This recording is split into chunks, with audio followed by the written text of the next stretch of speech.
Pemirsa, menghabiskan waktu di akhir pekan, warga dari beberapa penjuru daerah di Kota Banda Aceh dan Aceh Besar berkreasi menikmati suasana pantai Babah Kuala, Kecamatan Loknga, Kabupaten Aceh Besar.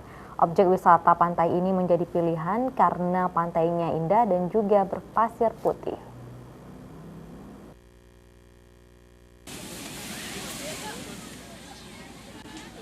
Wisata pantai menjadi pilihan untuk menghabiskan waktu bersama keluarga di akhir pekan. Kebanyakan pengunjung membawa keluarga atau sanak famili untuk menikmati pemandangan pantai Babah Kuala, Kecamatan Loknga, Kabupaten Aceh Besar. Pelancong mulai berdatangan di daerah tujuan wisata Loknga biasanya pada Sabtu dan Ahad, dan kebanyakan dari pengunjung berkreasi bersama keluarga dengan membawa bekal dari rumah ataupun sesi makan-makan di pondok-pondok kecil yang sudah disediakan oleh pemilik kafe yang menjamur di sepanjang pantai tersebut.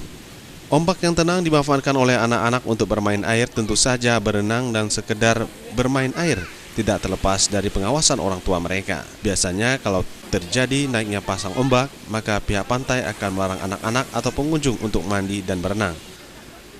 Akhir pekan bersama keluarga memang momentum yang ditunggu-tunggu oleh semua orang untuk menghabiskan waktu luangnya sekaligus melepas penat setelah sepekan bekerja. Dan saat menjelang sore, pengunjung semakin bertambah dengan tujuan untuk menikmati hilangnya matahari senja.